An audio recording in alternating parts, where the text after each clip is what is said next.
हर्षवर्धन राय एक जाने माने बिजनेसमैन जिनका बिजनेस वर्ल्ड में बहुत ही नाम है। पर सब कुछ होते हुए भी वो अपनी बेटी के लिए कुछ कर नहीं पा रहे हैं। खुद को वो बेहद असहाय और लाचार समझते हैं। जब हर रात को वो अपनी बेटी को तड़पते हुए देखते हैं तो वो खुद में कहते हैं, क्या करूं इतनी धन दौलत का, जब मैं अपनी बेटी के लिए ही कुछ नहीं कर सकता। नीलिमा राय एक हाउसवाइफ हैं और अपनी बेटी अपने पति से बहुत प्यार करती हैं। इनकी ज़िंदगी बस इन दो के आगे पीछे घूमती है। ये है दिव्यांशी रॉय, जो 21 साल की हैं और अभी अपना ग्रेजुएशन कर रही हैं आर्ट्स के साथ। 5.6 इंच दूध सी गोरी, बड़ी बड़ी खूबसूरत सी काली आंखें जिन पर हमेशा एक उदासी छाई रहती है। उसके चेहरे से ज़्यादा उसकी आंखें बात करती हैं। वो इतनी मासूम और खूबसूरत है कि हर कोई उसे अपना बनाना चाहता है। पर वो किसी से दोस्ती नहीं करती है, क्योंकि हर कोई उसके पैसे या फिर उसकी खूबसूरती के कारण ही उससे दोस्ती करना चाहता है। कोई भी उसकी सूनी आंखों को नहीं पढ़ना चाहता है। दोस्त के नाम पर उसकी बस एक ही सहेली है, जो उसकी बचपन से दोस्त है, समीक्षा चौहान। दिव्यांशी जब पैदा हुई थी तभी से उसकी पीठ और जांघ पर एक बड़ा सा निशान था, जिसे देखकर लगता था जैसे किसी ने उस पर बहुत बेरहमी से वार किया हो। उसके उस निशान को देखकर दिव्यांशी के मम्मी पापा काफी डर गए थे। वह इस निशान के बारे में पूछने के लिए अपने गुरुजी के पास गए थे, जहां पर उन्हें पता चला था कि पिछले जन्म में किसी ने इसे और इसके प्रेमी को बहुत बेरहमी से मार दिया था, जिसके कारण इनका प्यार अधूरा रह गया था। और उस प्यार को पूरा करने के लिए इसने और इसके साथी ने दोबारा जन्म लिया है। ये निशान उसी के कारण है। तभी से उसकी मम्मी दिव्यांशी को पूरे कपड़े पहना कर रखती थीं, ताकि किसी को भी दिव्यांशी के शरीर के निशान ना दिखें। जैसे ही दिव्यांशी 5 साल की हुई, उसे कुछ अजीब अजीब से सपने आने लगे, जिसे डर कर वह रात में उठकर रोने लगती थी और अपनी मम्मी को बोलती थी, please mummy help me, help me. जैसे जैसे दिव्यांशी की उम्र बढ़ रही थी, वैसे वैसे ही वह डरावने सपने अब रोज दिव्यांशी को डराने लगे थे। वो अब हर रात को वो सपने देखती और डरकर चिल्लाने लगती। उसकी डर भरी चीखें सुनकर उसकी मम्मी परेशान हो जाती और एक दिन डिसाइड करती कि वह फिर से गुरुजी के पास जाएंगी।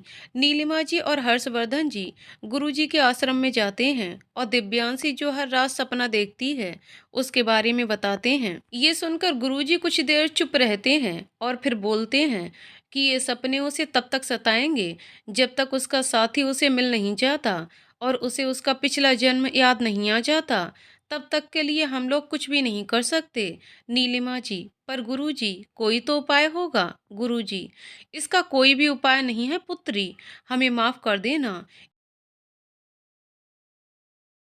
इसके लिए कि हम चाह कर भी कुछ नहीं कर सकते। जब तक भगवान की मर्जी नहीं होगी, हम लोग कुछ भी नहीं कर सकते।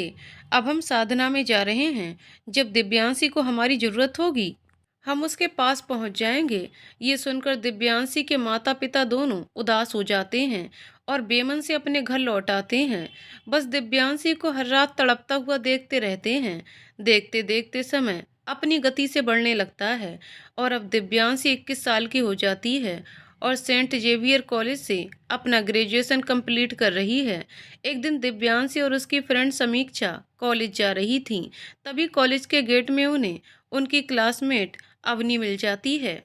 वैसे तो देखने में वो भी काफी सुंदर है, पर दिव्यांशी से थोड़ा कम है। उसे इसी बात का जलन है कि दिव्यांशी सुंदर होने के साथ पढ़ने में भी बहुत ही तेज है। सभी टीचर भी उसे ही पसंद करते हैं। यही बातें अवनी को पसंद नहीं हैं, इसलिए वो दिव्यांशी को आए दिन परेशान करती रहती है। अवनी दिव्यांशी को देखते हुए अपने फ्रेंड्स को कहती है, वह देखो कौन जा रही है, जिसका ना ही कोई स्टैंडर्ड है और ना ही कपड़े पहनने का ढंग। सिर्फ देखने में ही सुंदर होने से क्या होता है, पर्सनालिटी नाम की भी कोई चीज होनी चाहिए, जो इस बहन जी में तो बिल्कुल भी नहीं है। उसकी ये बात सुनकर उसकी सारी सहेलियां दिव्यांशी पर हंसने लगती हैं। ये बात समीक्षा को पसंद नहीं आती है। वह अवनी के पास जाती है और उससे कहती है, तुम तो बहुत खूबसूरत हो ना, पर कैसे? ओह, अब समझ में आया, जो इतना मेकअप लगाती हो उसी की वजह से इतनी खूबसूरत दिखती हो ना। कहीं तुम्हें इस बात की जलन तो नहीं होती ना कि कोई भी लड़का तुम्हारी तरफ ना देखकर सिर्फ दिव्यांशी की तरफ देखता है और उसी से दोस्ती करना चाहता है। अरे ये तो तुम्हारे लिए कितनी शर्म की बात है ना कि एक लड़की जो बहनची टाइप की है, फिर भी सारे लड़के उसी पर मरते हैं। और तुम तो खूबसूरत हो, मॉडल जैसी भी दिखती हो, फिर भी एक लड़का तक तुमको घास नहीं डालता है। ये कहकर समीक्षा दिव्यांशी को अपने साथ लेते हुए क्लासरूम की ओर बढ़ जाती है। वहीं दूसरी तरफ अवनी का मुंह बन जाता है और खुद से कहती है, इन दोनों को तो मैं देख लूंगी। इतना कहकर वह भी क्लासरूम की तरफ चली जाती है। इसी तरह धीरे धीरे समय बढ़ता चला जाता है और दिव्यांशी अपना ग्रेजुएशन कंप्लीट कर लेती है। फिर उसके बाद वह डिसाइड करती है कि वह मास्टर्स करेगी। इसीलिए फिर वो उसी कॉलेज में एडमिशन लेती है और उसके साथ समीक्षा भी।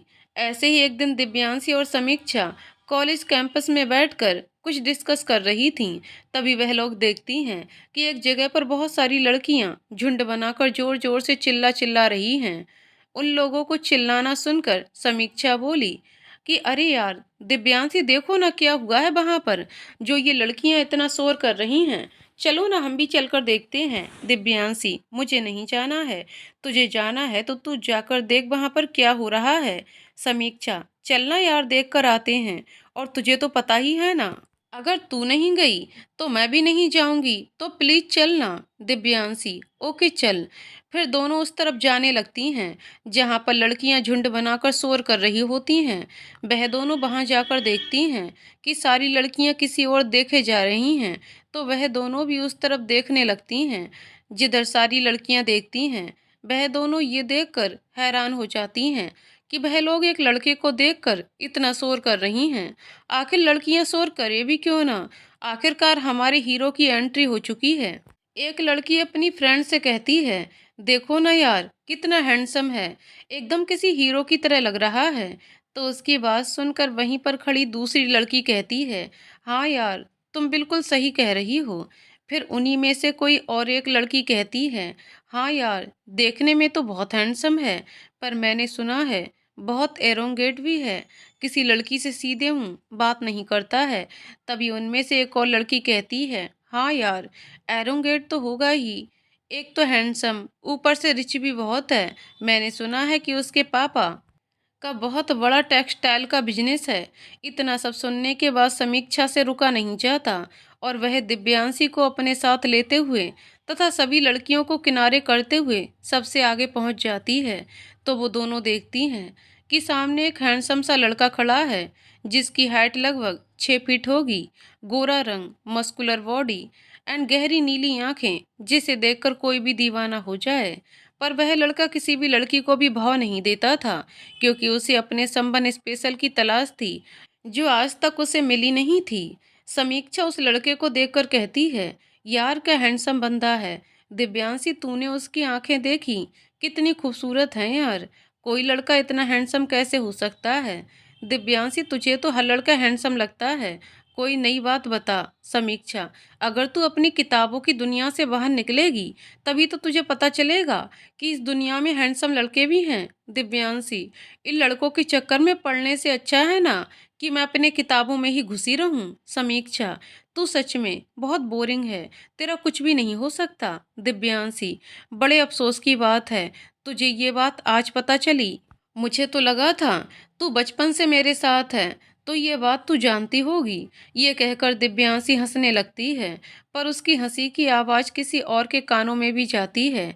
वह और कोई नहीं बल्कि वही शख्स है जिसके बारे में सारी लड़कियां बात कर रही थीं। वह शख्स एक पल के लिए दिव्यांशी की मुस्कुराहट देखकर खुश आ जाता है। उसे ऐसा लगता है जैसे उसने ये मुस्कुराहट पहले भी कभी सुनी है।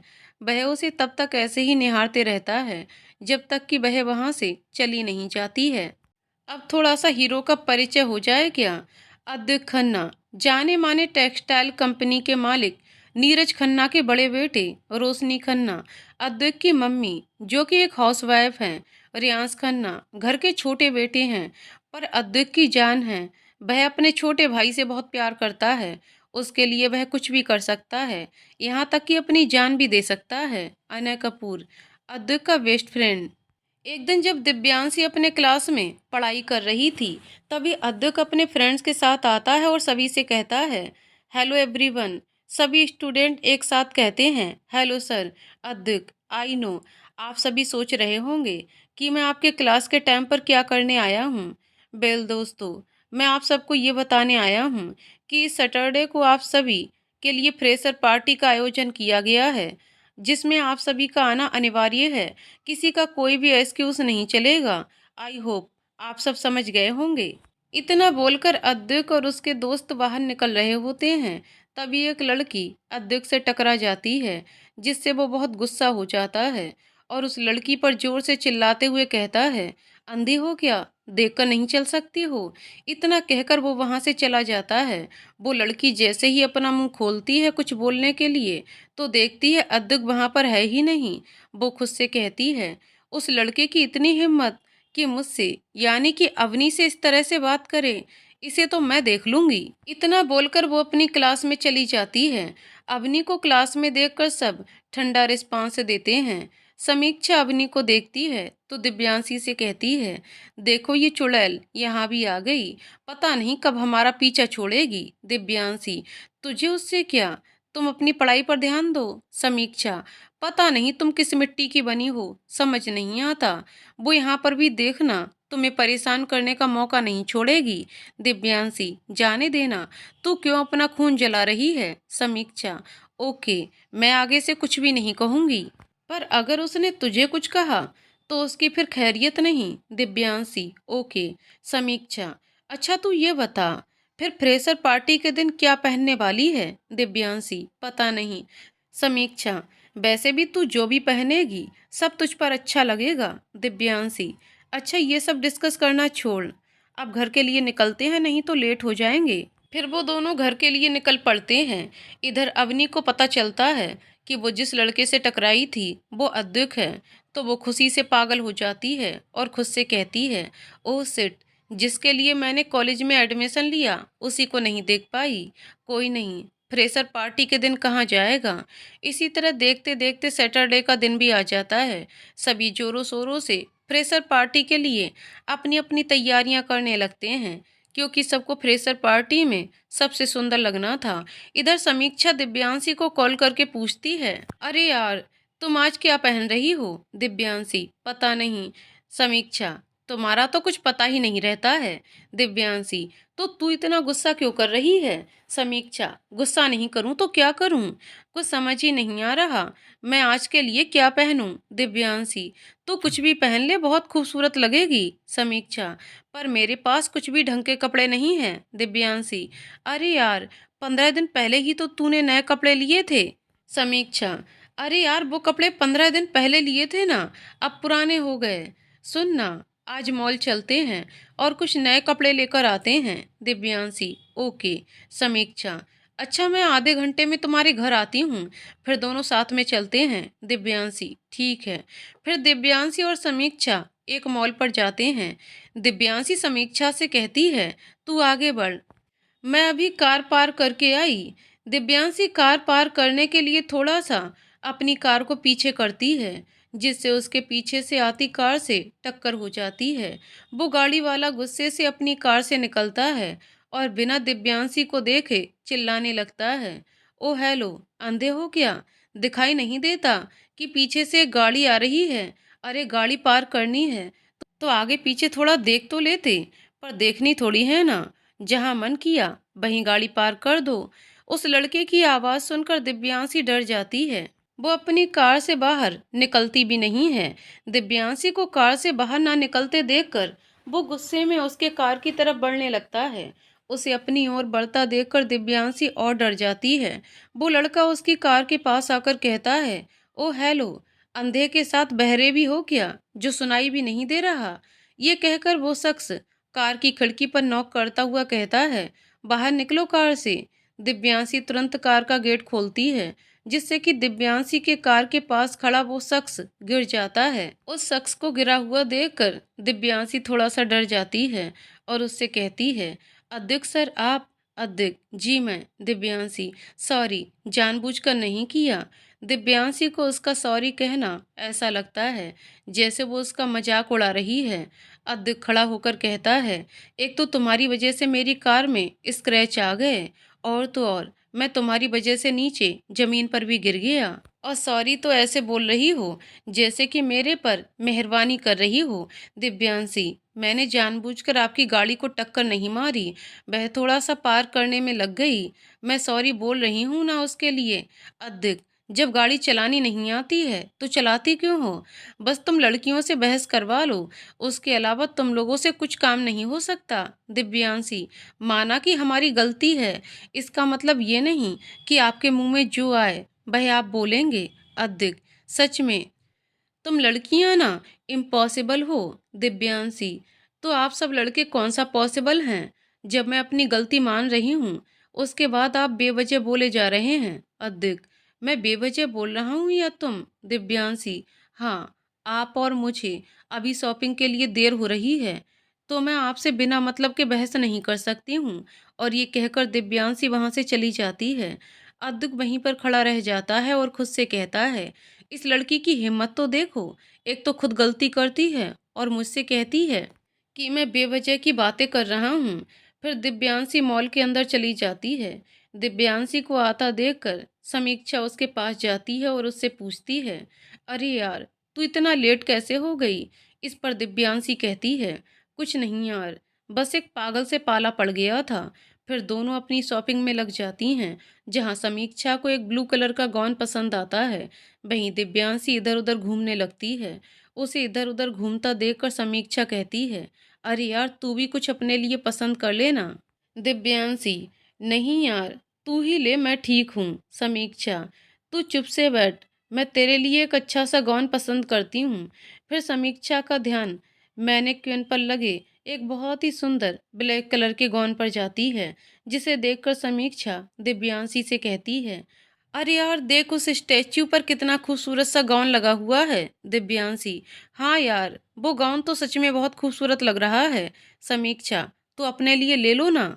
दिव्यांशी, तुम तो जानती हो ना कि मैं इस तरह की ड्रेसेस नहीं पहनती। समीक्षा, मुझे पता है, इसीलिए तो तुझे ये वाला गाउन लेने के लिए बोल रही हूँ। दिव्यांशी, पर मैं कैसे? समीक्षा, परवर ऐसे कैसे? मुझे कुछ नहीं सुनना। आज के लिए तुम यही गॉन फ्रेशर पार्टी में पहन कर आओगी। फिर समीक्षा वह ब्लैक कलर वाला गॉन दिव्यांशी के लिए पैक करा लेती है। फिर दोनों शॉपिंग करके अपने घर के लिए निकल जाती हैं। शाम में दिव्यांशी वही ब्लैक कलर का गॉन पहनकर तैयार होती है, जिसमें वो बहुत ही खूबसूरत लग रही होती है। फिर वो तैयार होकर नीचे आती है। दिव्यांशी के मम्मी और पापा दिव्यांशी को उसके गॉन में देखकर बहुत खुश होते हैं और उससे कहते हैं, बेटा, आज आप बहुत खूबसूरत लग रही हैं। Divyanshi, thank you mom. Divyanshi ये बोलकर अपने घर से निकल जाती है और रास्ते में समीक्षा से कॉल करके पूछती है कि तुम कहाँ पर हो। इस पर समीक्षा कहती है कि मैं बस कुछ देर में पहुंचने वाली हूँ। दिव्यांशी, ओके, तो तुम बाहर ही रुकना, मेरे लिए थोड़ा सा वेट करना, मैं भी थोड़ी देर में पहुंच जाऊंगी। समीक्षा, ओके। समीक्षा कॉलेज पहुंचकर दिव्यांशी का वेट करने लगती है और थोड़ी देर में उसे दिव्यांशी अपनी तरफ आती हुई दिखाई देती है।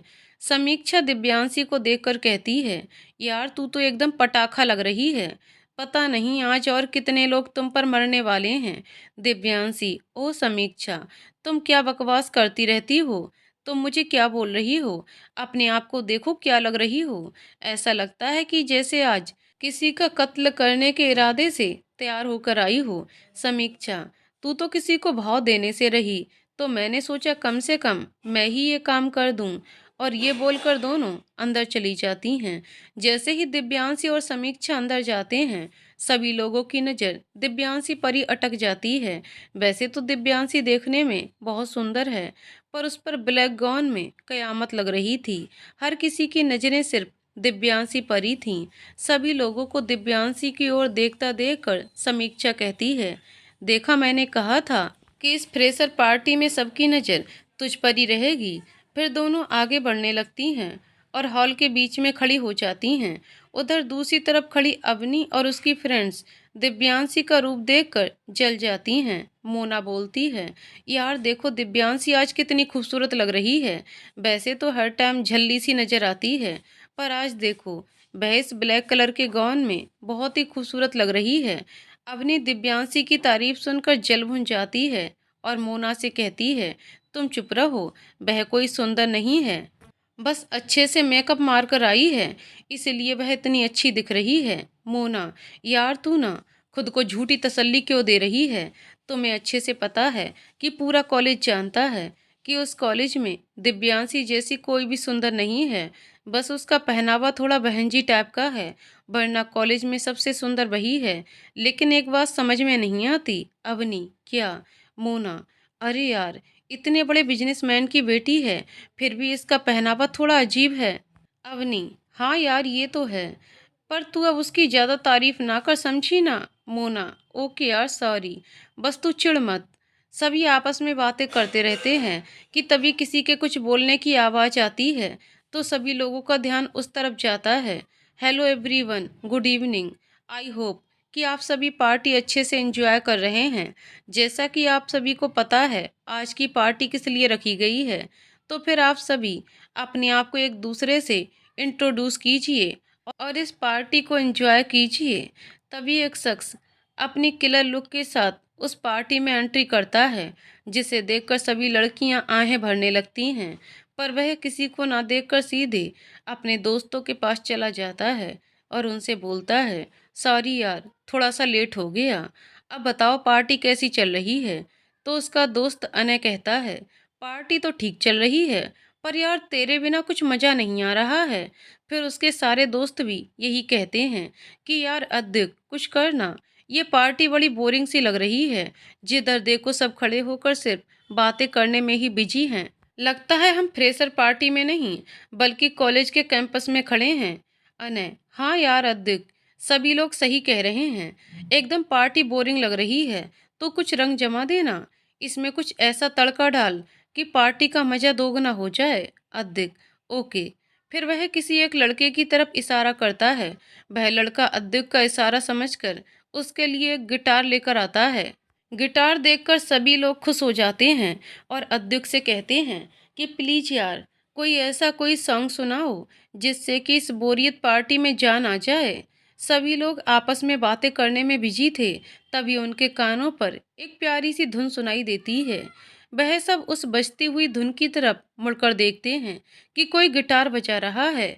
वो इतनी खूबसूरती से गिटार बजा रहा है कि हर किसी का ध्यान उसी की ओर था।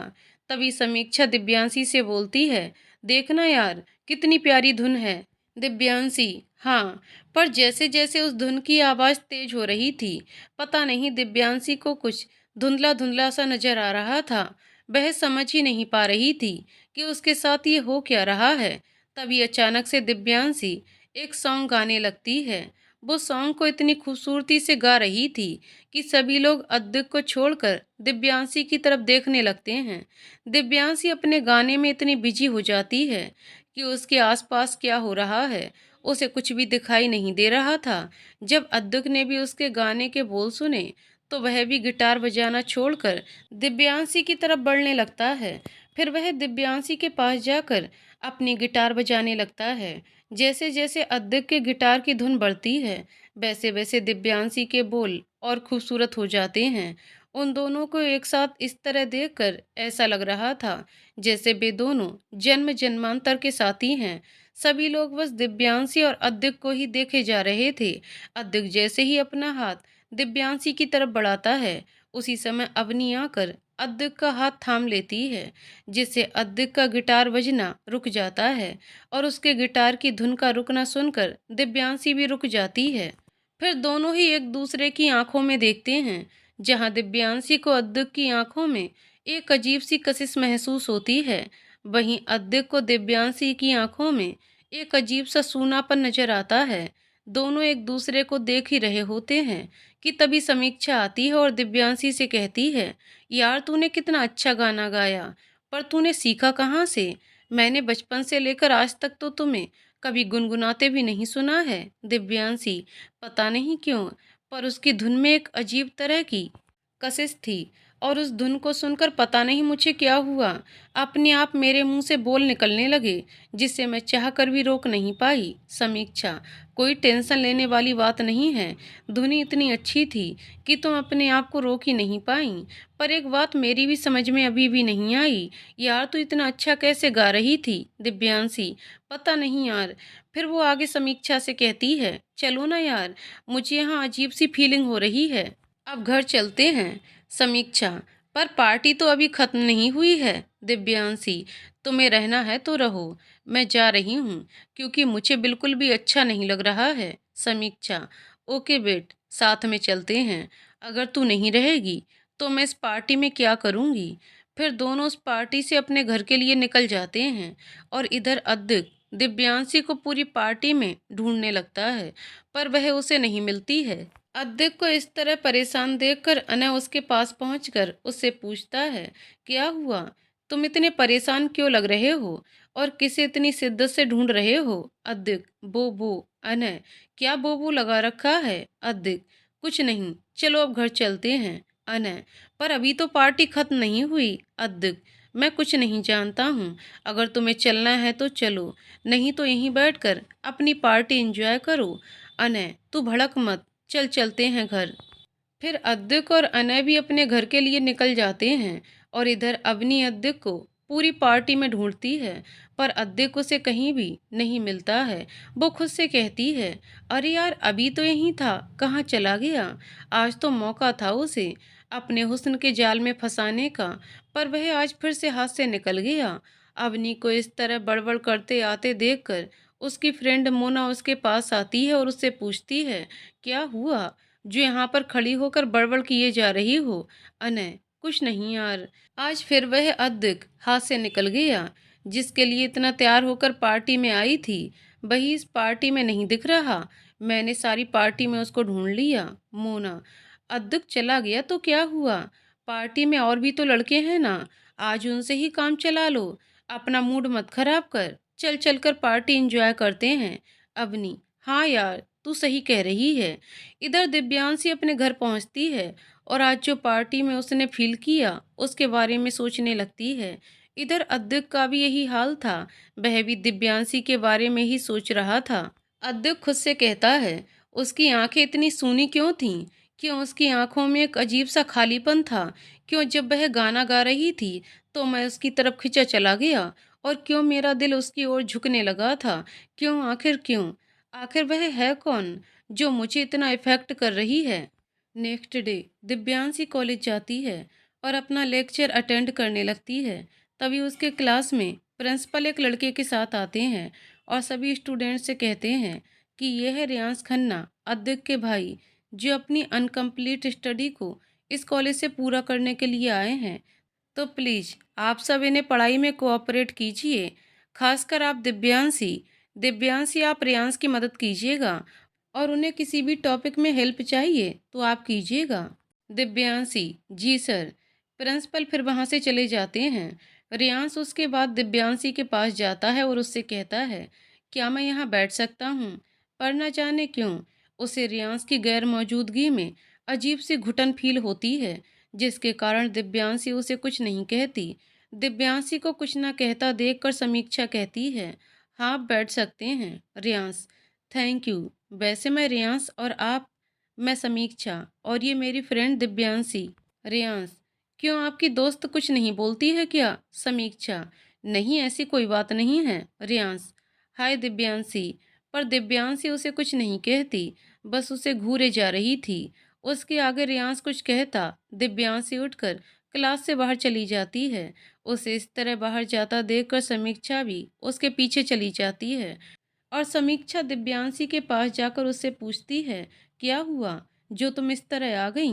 दिव्यांशी, पता नहीं यार, पर उस रियांश के पास रहने पर कुछ अजीब सा फील हो रहा था, इसलिए बाहर चली आई। समीक्षा, अब ठीक हो ना? दिव्यांशी, हाँ। समीक्षा, तो फिर क्लास चलें? दिव्यांशी, नहीं मैं घर के लिए निकल रही हूँ, मुझे कुछ अच्छा नहीं लग रहा है। ये बोलकर दिव्यांशी कॉलेज से बाहर निकलने वाली होती है, तभी उसे अपनी तरफ अद्विक आता दिखाई देता है। पता नहीं क्यों, पर फ्रेशर वाले पार्टी के दिन से उसे अद्दिक को देखकर अजीब सा फील होने लगता है। इसलिए वो अद्दिक को दूर से ही आता देखकर अपना रास्ता बदलकर बाहर निकल जाती है। दिव्यांशी को इस तरह से रास्ता बदलता हुआ देखकर अद्दिक हैरान हो जाता है और खुद से कहता है, अजीब पागल लड़की है।